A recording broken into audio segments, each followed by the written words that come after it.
Hello friend, the study point में आप सभी का एक बार फिर से स्वागत है। यदि आप हमारे YouTube चैनल पर नए हो तो इस YouTube चैनल को आप सब्सक्राइब भी कर सकते हो, क्योंकि सब्सक्राइब के पैसे नहीं लगते। आज अपन संविधान का महत्वपूर्ण टॉपिक संविधान की प्रस्तावना यानी प्रीएम्बल ऑफ कॉन्स्टिट्यूशंस, इसके बारे में डिस्कस करने वाले हैं, तो वीडियो के अंत तक बने रहें। यानी संविधान की जो प्रस्तावना की बात की जाए, यदि विश्व स्तर पर इसकी बात की जाए तो सबसे पहले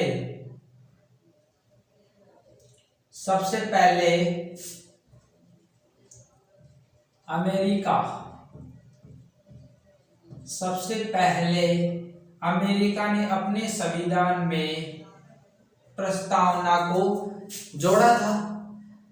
उन्होंने अपने संविधान के प्रथम पृष्ठ के रूप में प्रस्तावना को इंगित किया था। और हम जानते हैं कि प्रस्तावना पूरे संविधान का एक मानो निचोड़ ही होता है, और उस प्रस्तावना के आधार पर ही, यानी छोटे शब्दों में, कम शब्दों में पूरे संविधान का विवरण इसमें दिया जाता है, यानी सार आ जाता है प्रस्तावना में। और यदि बात की जाए, यानी जिस प्रकार गागर में सागर बढ़ने वाली बात हो गई, हिंदी में आपने पढ़ा होगा कि गागर में सागर बढ़ दिया, यानी छोटे शब्दों में बहुत कुछ कहना। और सर्वप्रथम अमेरिका ने अपने संविधान में प्रस्तावना जोड़ी। इसके बाद जो अन्य देश थे, विश्व के अन्य देशों ने भी अपने अपने जो संविधान में प्रस्तावना को जोड़ने लगे, जिसमें भारत भी प्रमुख था। भारत भी प्रमुख माना जाता है। भारत ने भी अपने जो संविधान है उसकी प्रस्तावना, यानी संविधान के प्रथम पृष्ठ पर प्रस्तावना को लागू कर दिया था। अब अपन इसका अर्थ देखेंगे कि प्रस्तावना का आखिरकार में अर्थ क्या होता है, किन किन शब्दों को यूज लिया गया है। अर्थ यानी मीनिंग,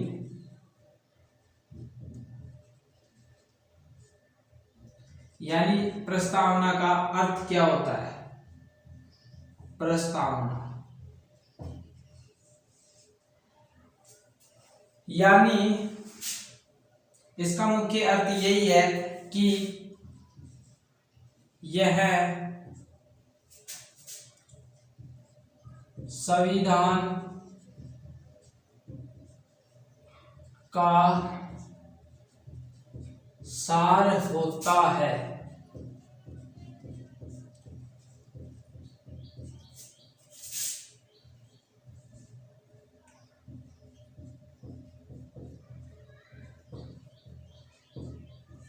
प्रस्तावना को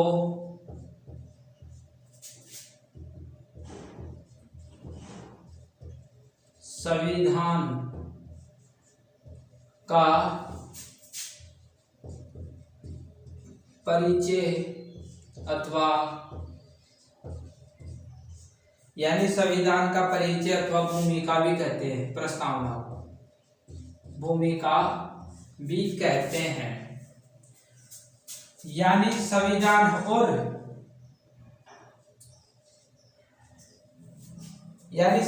का परिचय और भूमिका, प्रस्तावना के बारे में जो शब्द है वो दिया गया है। और एक विद्वान और थे,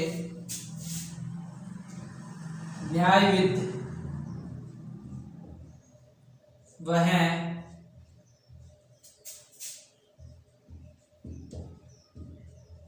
संवैधानिक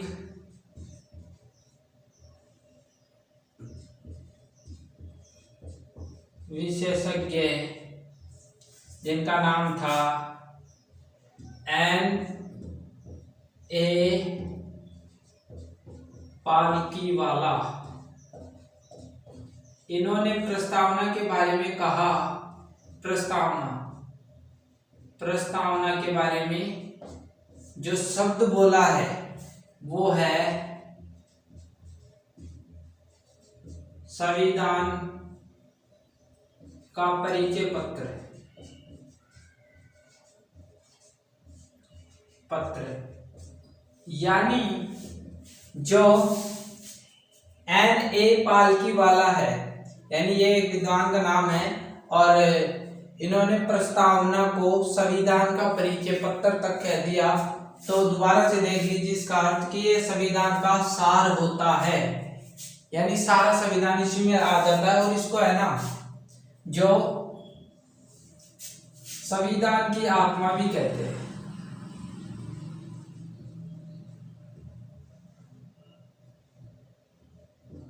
की आत्मा, ठीक है। एक शब्द तो इसका ये हो गया। एक शब्द है, इसको उद्देशिका भी कहा जाता है।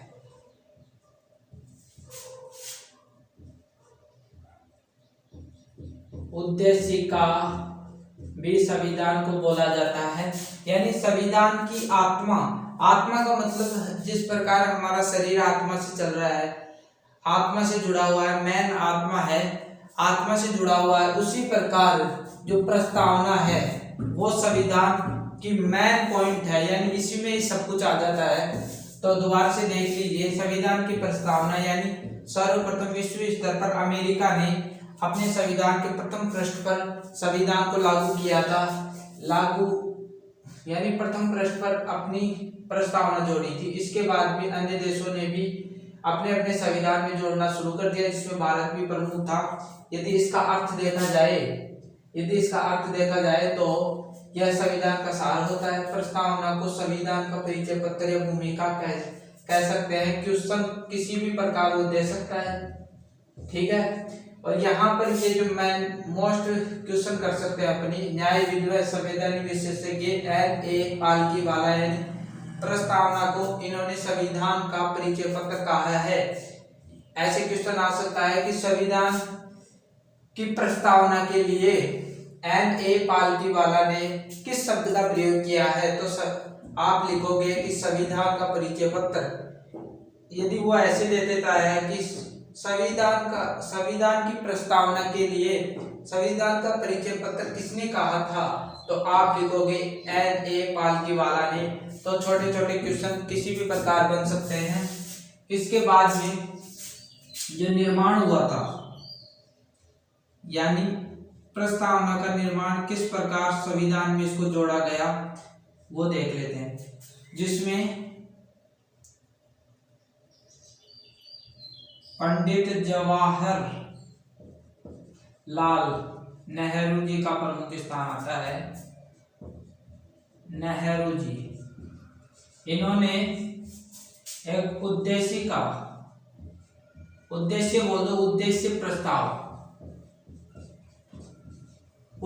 प्रस्ताव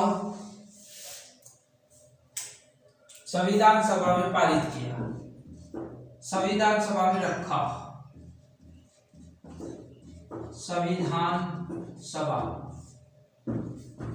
सभा में रखा, उसे स्वीकार कर लिया गया और प्रस्तावना को संविधान में लागू कर दिया गया। यानी प्रस्तावना को संविधान में लागू कर दिया। किस उद्देश्य के कारण, किस प्रस्ताव के कारण, उद्देश्य प्रस्ताव के कारण। इस उद्देश्य प्रस्ताव के कारण ही इसे उद्देशिका भी कहा जाता है। तो ये वेरी इंपॉर्टेंट बन जाता है क्वेश्चन। तो इसके बाद यहां पर इसको लागू कर दिया, लेकिन 42वें संविधान संशोधन अधिनियम, यानी 42वें संविधान संशोधन हुआ था 1976 में। इस संविधान संशोधन में प्रस्तावना में 3 शब्द जोड़े गए थे। समाजवादी, ठीक है, यहां पर जगह नहीं है, ऊपर लिख देता हूं। दूसरा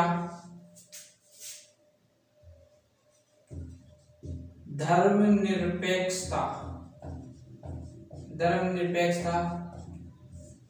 तीसरा शब्द था अखंडता। तो यहाँ पर क्वेश्चन उठ सकता है कि 42वें संविधान संशोधन अधिनियम 1976 में किन 3 शब्दों को जोड़ा गया? तो आप लिखोगे समाजवादी, धर्मनिरपेक्षता, अखंडता। तो इनके जो अर्थ है ना वो अपन धीरे धीरे पढ़ेंगे। तो आप यदि इसका स्क्रीनशॉट लेना चाहो तो आप इसका स्क्रीनशॉट ले सकते हो। इसके बाद में चलते हैं आगे।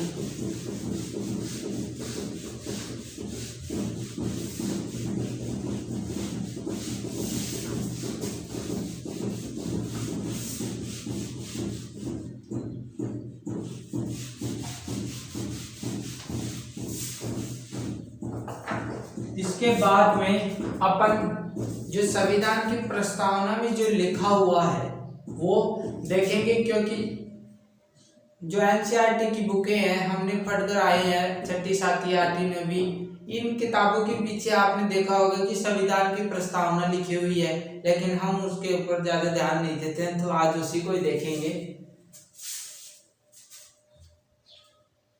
तो यहाँ पर हेडिंग डालेंगे संविधान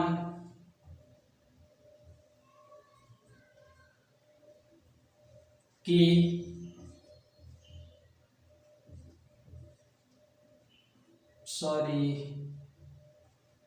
प्रस्तावना की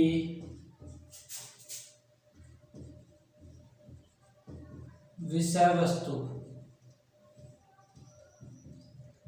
यानी क्या लिखा हुआ है उसमें ये जानेंगे।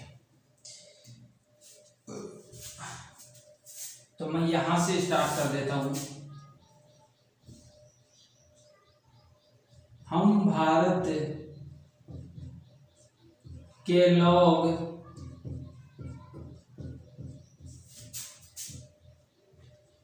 भारत को एक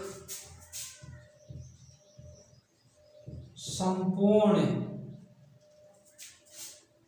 यहां पर कुछ कुछ शब्द आएंगे जो वेरी इंपॉर्टेंट है। भारत को एक संपूर्ण प्रभुत्व संपन्न समाजवादी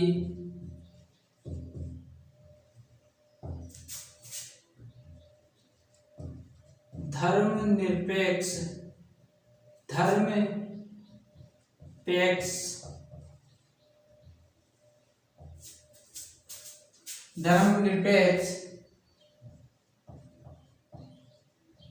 लोकतांत्रिक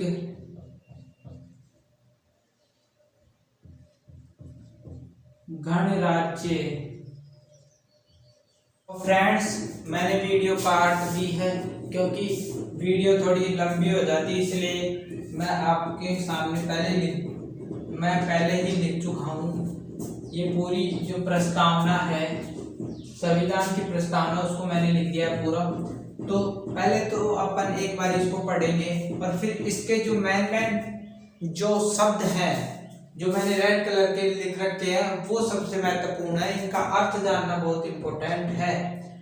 तो यहां से पढ़ते हैं।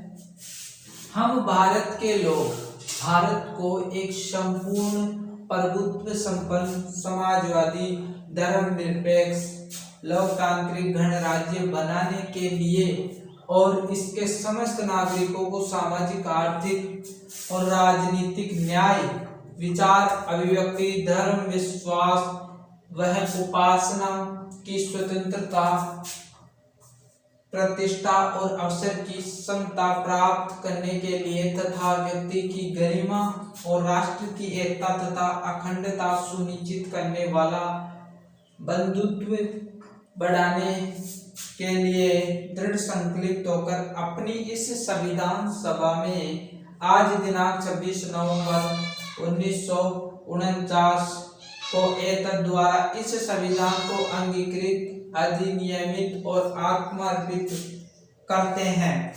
तो इसका जो मेन अर्थ है, ये तो अपन जानते हैं कि हम भारत के लोग यानी हम भारत के लोग, ये तो स्पष्ट है। भारत को एक संपूर्ण यानी संपूर्ण भारत को प्रभुत्व संपन्न, इन सभी का अर्थ थोड़ी देर बाद में देखेंगे, क्योंकि खुलकर देखेंगे, क्योंकि यहाँ से इनका अर्थ भी भूल लिया जाता है कभी कभी ऑप्शन में, और काफी सारी चीजें इनसे जुड़ी हुई। तो भारत को एक संपूर्ण प्रभुत्व संपन्न समाजवादी और धर्मनिरपेक्ष लोकतांत्रिक गणराज्य बनाने के लिए, यानी संविधान में स्पष्ट तरीके से दे रखा है कि भारत को प्रभुत्व संपन्न समाजवादी धर्मनिरपेक्ष और लोकतांत्रिक गणराज्य बनाया जाएगा। इसके समस्त नागरिकों को, यानी भारत के समस्त नागरिकों को सामाजिक, आर्थिक और राजनीतिक, यानी ये प्रमुख क्षेत्र है, सामाजिक, आर्थिक और राजनीतिक क्षेत्र में न्याय, विचार, अभिव्यक्ति, धर्म, विश्वास, उपासना की स्वतंत्रता, यानी संविधान के द्वारा सामाजिक, जो भारत के नागरिक हैं उनको सामाजिक, आर्थिक और राजनीतिक क्षेत्र में न्याय की स्वतंत्रता है, यानी वो अपना न्याय मांग सकती है, विचार रखने की स्वतंत्रता है, अपनी अभिव्यक्ति की स्वतंत्रता है, धर्म यानी अपना अपना धर्म परिवर्तन करे या कुछ भी करे, भारत में जितने भी धर्म है उनको किसी को भी अपना सकती है, वो हिंदू धर्म छोड़कर बौद्ध धर्म में जा सकते हैं, बौद्ध धर्म को छोड़कर हिंदू धर्म में आ सकते हैं, सभी को स्वतंत्रता है, अपने विश्वास को कायम रखने की स्वतंत्रता, उपासना की स्वतंत्रता, अपनी प्रतिष्ठा को बचाने के लिए वह उचित कदम उठा सकती है, अवसर की समता, यानी अवसर, उसको विशेष अवसर दिया जाएगा, और व्यक्ति की गरिमा और राष्ट्र की एकता, यानी संविधान व्यक्ति की गरिमा और राष्ट्र की एकता भी बनाए रखेगा, अखंडता सुनिश्चित करने वाला, यानी भारत देश की अखंडता यानी लोगों को जोड़ने का काम करेगा, उनको बीच अलग खंडन करने का कार्य नहीं करेगा संविधान, और बंधुत्व बढ़ाने के लिए दृढ़ संकल्पित होकर, यानी भारत देश में जितने भी नागरिक हैं उनके अंदर मित्रता का भाव बढ़ाएगा संविधान। तो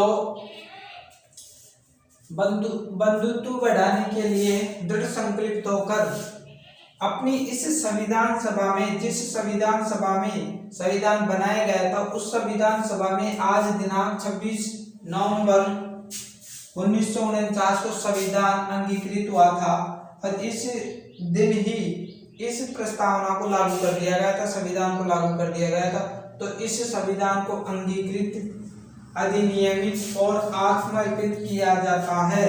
ये अपन की प्रस्तावना थी, और ये जो शब्द हैं जो रेड कलर के हैं, इनको सभी को अपन एक एक करके समझते हैं।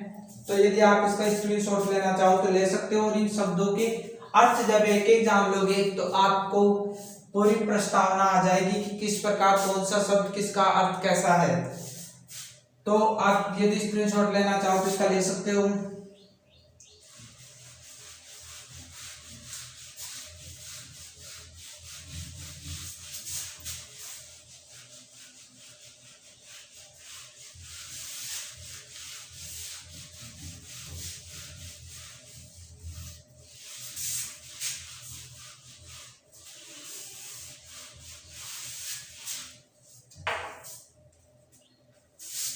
राइटिंग डालो, संविधान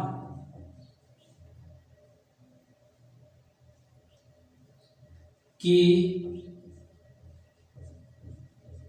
प्रस्तावना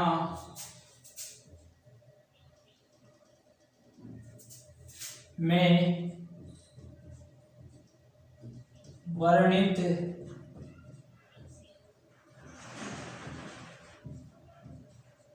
प्रमुख शब्द,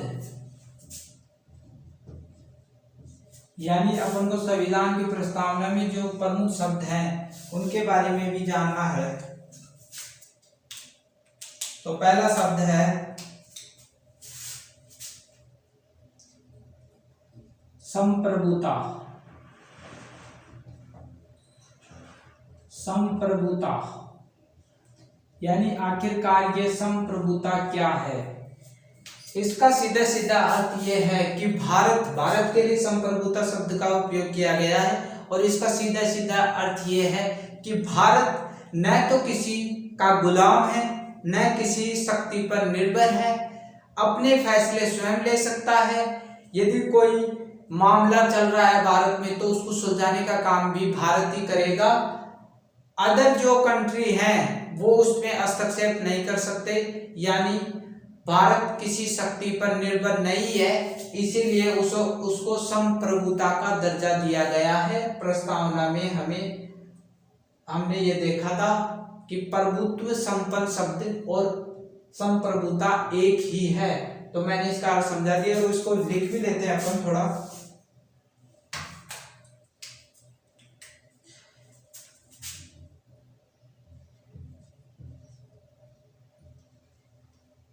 सॉरी,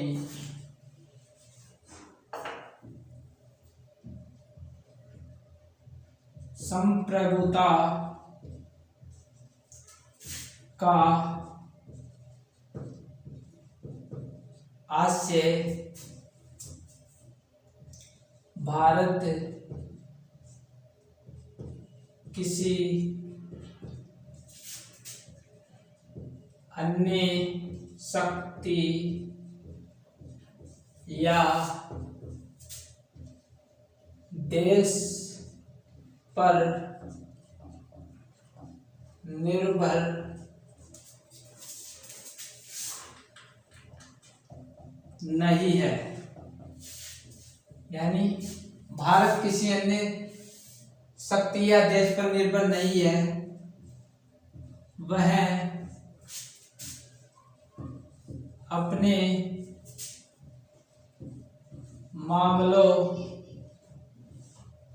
को स्वयं सुलझा सकता है।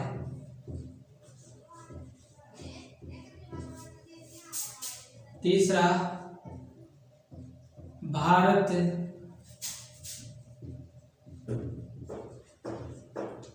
किसी अन्य देश का गुलाम नहीं है, यानी इसका प्रमुख आशय है कि संप्रभुता का आशय भारत किसी अन्य शक्ति या देश पर निर्भर नहीं है, वह अपने मामलों को स्वयं सुलझा सकता है। भारत किसी अन्य देश का गुलाम नहीं है। 1947 के पहले ब्रिटेन का गुलाम था, लेकिन अब गुलाम नहीं है। और इन सभी के कारण ही, इन सभी विशेषताओं के कारण ही भारत को संप्रभुता का दर्जा दिया गया है। इसे ही संप्रभुता कहते हैं। जो दूसरा पॉइंट है वो हमने पढ़ा था समाजवादी। आखिरकार में ये समाजवादी क्या है वो भी जान लेते हैं। समाजवादी, इसका प्रमुख अर्थ ये है कि वह राष्ट्र जिसमें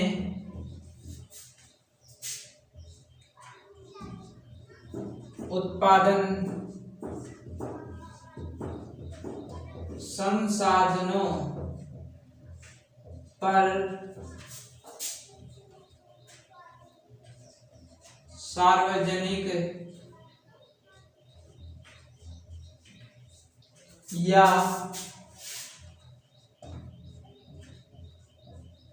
सरकार का अधिकार होता है। यानी समाजवाद क्या है? वह राष्ट्र जिसमें उत्पादन संसाधनों पर सार्वजनिक या सरकार का अधिकार होता है, वह इसके द्वारा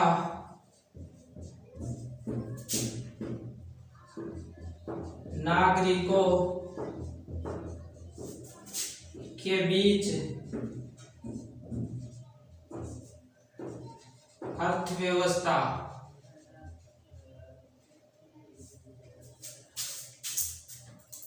से संबंधित रुक जाओ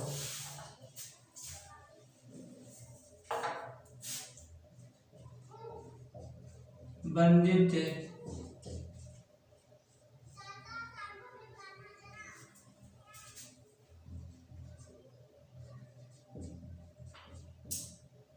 यानी समानता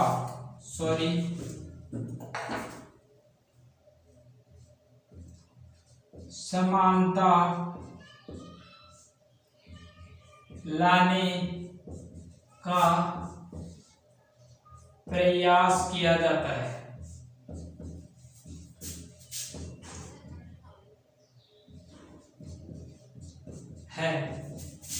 इसे ही समाजवाद कहते हैं। यानी इसे ही समाजवाद कहते हैं। यानी वह राष्ट्र, ये सभी राष्ट्रों के लिए, भारत के लिए भी यही है। भारत में सरकार का उत्पादन संसाधनों पर अधिक अधिकार होता है। तो वह राष्ट्र जिसमें उत्पादन संसाधनों पर सार्वजनिक या सरकार का अधिकार होता है, वह इसके द्वारा नागरिकों के बीच में जो असमानता है अर्थव्यवस्था को लेकर, पैसों को लेकर, कोई गरीब है कोई ज्यादा अमीर है, तो उस असमानता को दूर करने के लिए समाजवाद लाया गया था। तो भारत के अंदर भी समाजवाद है, क्योंकि प्रस्तावना में भी दे रखा है। वैसे भी देख लो कि यहाँ पर जो पूंजीपति है उनके हाथों में देश नहीं है, सरकार के हाथों में, और सरकार जनता पर निर्भर करती है। जनता वोट देती है, उसको उनको जिताती है, और ये जो सरकारें हैं वो जनता के लिए काम करते हैं। तो यहाँ पर समाजवाद प्रचलित है। अब इसका यदि कंपैरिजन किया जाए पूंजीवाद से, पूंजीवाद ये एक दूसरे के विपरीत है, पूंजीवाद और समाजवाद। समाजवाद एक दूसरे के विपरीत है। या क्योंकि जो पूंजीवाद है, पूंजीवाद जहां भी प्रचलित है, पूंजीवादी विचारधारा जहां भी प्रचलित है, वहां पर उत्पादन संसाधन हैं, उन पर विशेषकर निजी संस्था या किसी व्यक्ति का अधिकार होता है। जैसे बड़े बड़े पैसे वाले हैं, उनके पास भी पूंजी होती है, वो पूंजी लगाते हैं, संसाधनों पर अधिकार कर लेते हैं, तो उसे पूंजीवादी विचारधारा कहते हैं। इस पूंजीवादी विचारधारा से क्या होता है कि गरीब तबके का लोग है, गरीब है जो गरीब होता जाता है, माइनस में चला जाता है, और जो अमीर है, धनवान है, वो धनवान ही होता चला जाता है, पैसे वाला होता चला जाता है। लेकिन जो समाजवाद है वो इसके विपरीत है। मैंने बता दिया, समाजवाद सार्वजनिक पब्लिक होती है, सरकार का उस पर अधिकार होता है समाजवाद पर। इससे गरीब और अमीर दोनों बराबर हो जाते हैं, यानी बराबर की स्थिति में आना शुरू हो जाते हैं। भारत यही चाहता है कि गरीब और अमीर में कोई फर्क नहीं हो। इसी कारण प्रस्तावना में समाजवाद शब्द का प्रयोग इन्होंने किया था। आप यदि इसका स्क्रीनशॉट लेना चाहो तो ले सकते हो। इसके अलावा अपन एक चीज और जानेंगे, इसको मिटा देता हूं पहले।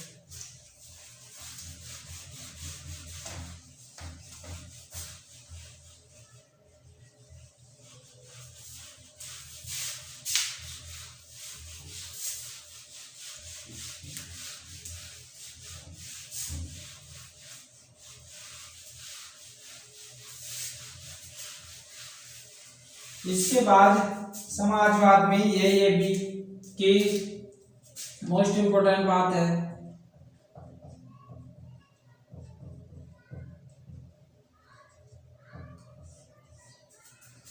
कि 42वें संविधान संशोधन 1976 इसमें 3 शब्द जोड़े गए थे, मैंने बता दिया है, समाजवादी, धर्मनिरपेक्ष और अखंडता।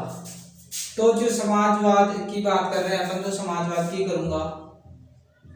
समाजवाद ये शब्द जोड़ा गया था 42वें संविधान संशोधन में, 3 शब्द जोड़े गए थे। इसके अलावा 2 शब्द और थे, ये पहला हो गया, दूसरा धर्मनिरपेक्ष,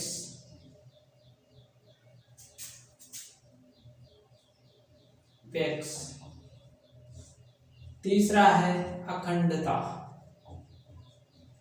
तो ये तीनों इसी में जोड़े गए थे। तो ये जो समाजवाद है, क्या समाजवाद जो संविधान है भारत का, उसमें 1976 के पहले भी दिखता है क्या? क्या समाजवाद के लक्षण भारत में 1976 के पहले भी दिखते हैं क्या? यदि क्वेश्चन आ जाए तो हाँ। और इनके लक्षण कहाँ दिखते हैं? नीति निर्देशक तत्वों में।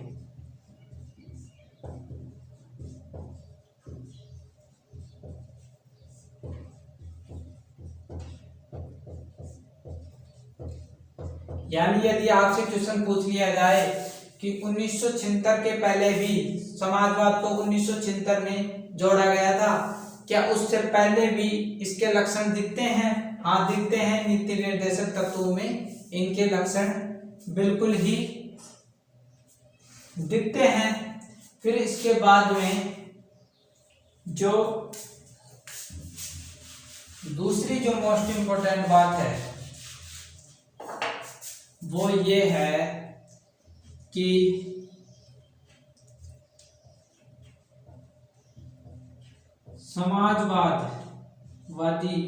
समाजवादी को लोकतांत्रिक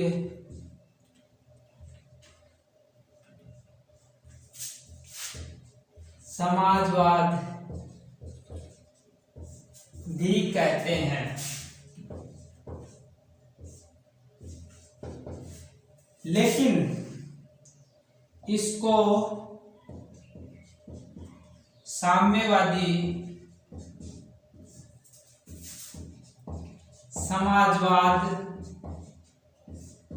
नहीं कहते। ये बहुत इंपॉर्टेंट बात है, क्योंकि समाजवाद को आप लोकतांत्रिक समाजवाद तो बोल सकते हो, ये बिल्कुल सही है। लेकिन यदि आपके पास में क्वेश्चन पूछा जाए कि समाजवाद को भारत में और क्या बोला जा सकता है, तो आप बताओगे लोकतांत्रिक समाजवाद। यदि यहाँ पर एक स्पष्ट बात है कि साम्यवादी समाजवाद अपन समाजवाद को नहीं बोल सकते, समाजवाद को साम्यवादी समाजवाद नहीं बोल सकते, ये बिल्कुल ध्यान में रखना। इसके बाद में जो तीसरा शब्द है, हमने समाजवाद की बात कर ली, समाजवाद के शब्द को पूरी तरीके से खोल दिया है। इससे आपको प्रस्तावना बिल्कुल समझ में आएगी, क्योंकि इन शब्दों के आधार पर ही आपकी प्रस्तावना टिकी हुई है। अब अपन पढ़ेंगे धर्मनिरपेक्षता। तीसरा जो शब्द था धर्मनिरपेक्षता,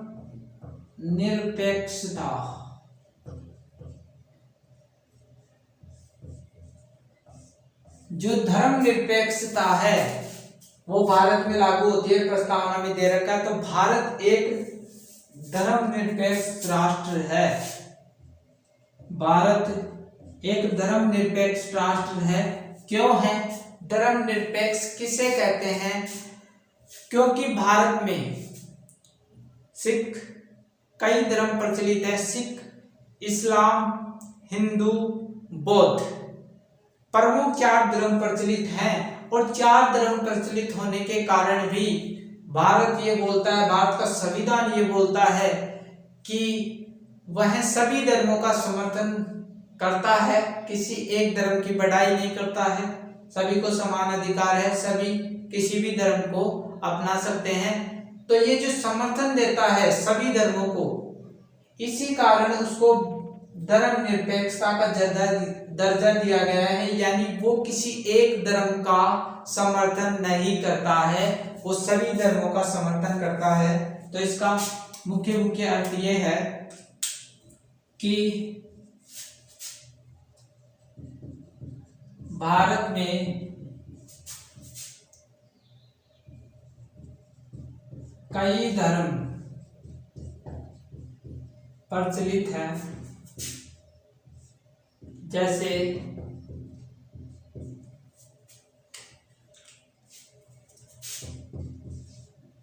हिंदू धर्म,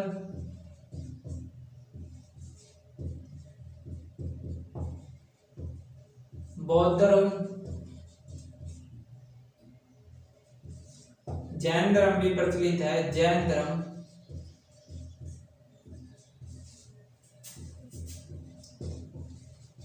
सिख धर्म,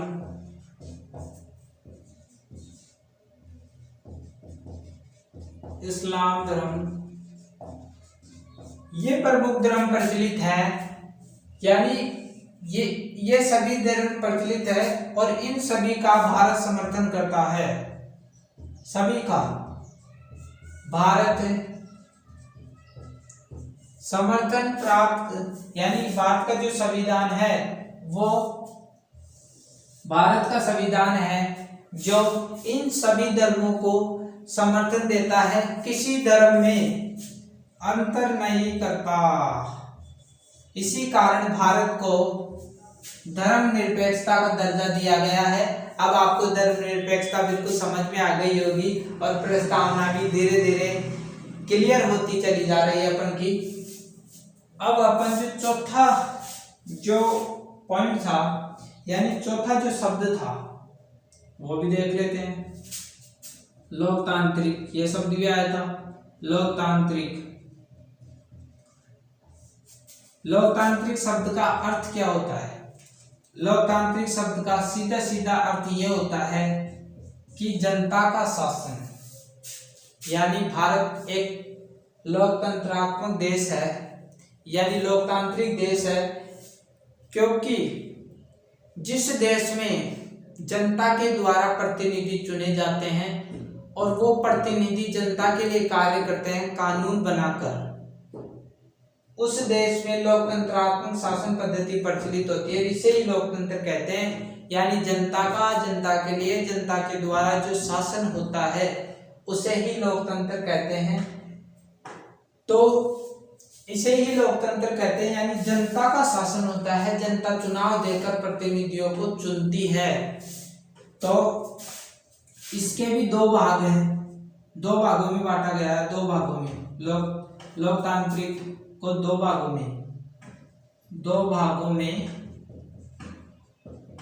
बांटा गया है, जिसमें अपन पहला जो है वह प्रत्यक्ष लोकतंत्र और दूसरा जो है अप्रत्यक्ष लोकतंत्र।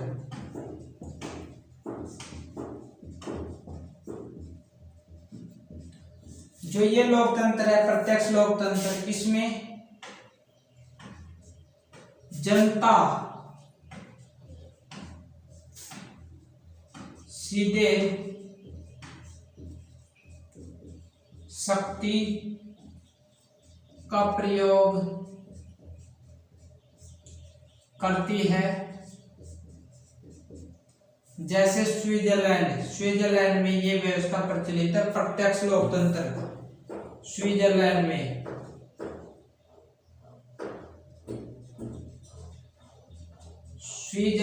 में ये प्रत्यक्ष लोकतंत्र प्रचलित है। और अप्रत्यक्ष लोकतंत्र, यानी प्रत्यक्ष लोकतंत्र का आपने समझ लिया होगा कि जनता सीधे शक्ति का प्रयोग करती है, यानी वहां पर प्रतिनिधि नहीं चुने जाते, यानी जैसे एमएलए चुनते हैं, सरपंच चुनते हैं, प्रधानमंत्री चुनते हैं, वैसे प्रत्यक्ष लोकतंत्र में नहीं चुनते।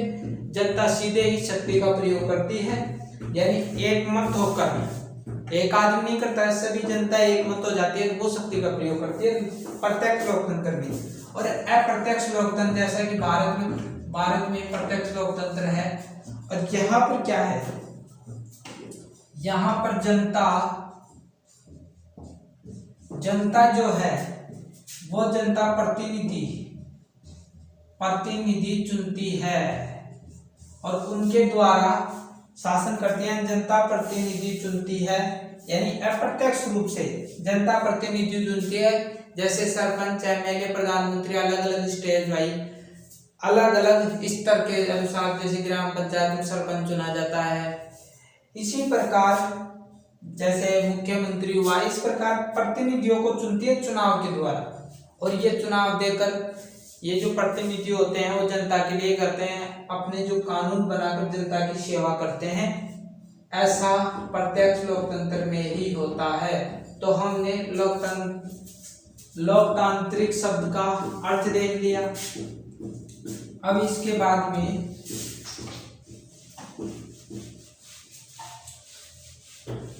गणराज्य देखेंगे कि गणराज्य शब्द का अर्थ क्या है।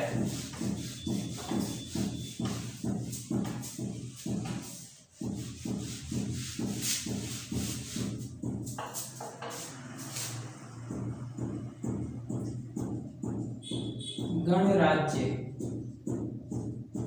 यानी जो लोकतंत्र है, गणराज्य लोकतंत्र से निकला है। लोकतांत्रिक कर दो, लोकतांत्रिक। इसके दो रूप हैं, राजशाही, पहला तो ये रूप है राजशाही, हाँ राजशाही। दूसरा जो शब्द है वो गणराज्य है, यानी इसमें तो राजा व रानी शासन करते हैं। जैसे ये व्यवस्था, राजशाही व्यवस्था ब्रिटेन में प्रचलित है। ब्रिटेन में राजशाही व्यवस्था प्रचलित है, यानी राजा का वहां का राजा और रानी वहां का शासक है, और इनके जो बेटे होते हैं, बेटी होते हैं, वही शासन करते हैं, यानी उत्तराधिकारी जो होता है वही शासन करता है राजशाही शासन में। इसके बाद में जो गणराज्य है, गणराज्य में मैंने बता दिया लोकतंत्र चलता है। लोकतंत्र के बारे में पहले डिस्कस कर लिया गया है। इसके बाद में जो पांचवा जो है वो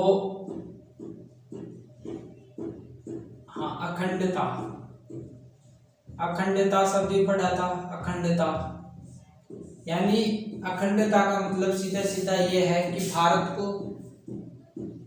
खंडन नहीं किया जाए, यानी टुकड़े नहीं किया जाए, उसको जोड़े रखना। हमने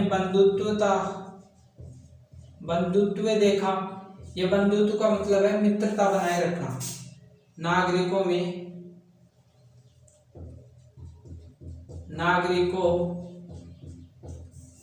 मित्रता, यानी भारत को एकजुट बनाया जाए। आप न्याय और इनके बारे में जानते हो, न्याय और स्वतंत्रता, नवा विचार, इन सभी के बारे में हमने विचारधारा में पढ़ लिया। तो जो प्रस्तावना की जो शब्द है, ये सारे शब्द हमने देख लिए, एक एक के अर्थ देख लिए। अब अपन को पूरी तरीके से समझ में आ गया होगा। बाकी का जो बचा है, इसके बाद में इसी में टॉपिक आएगा कि संविधान की प्रस्तावना के मूल तत्व कौन कौन से हैं। इसके बाद में और भी पढ़ेंगे, तो 2-3 वीडियो बन जाएंगे इस पर। तो हमने आज संविधान की प्रस्तावना के बारे में कुछ देखा। अगली वीडियो में मिलते हैं, तब तक के लिए थैंक यू।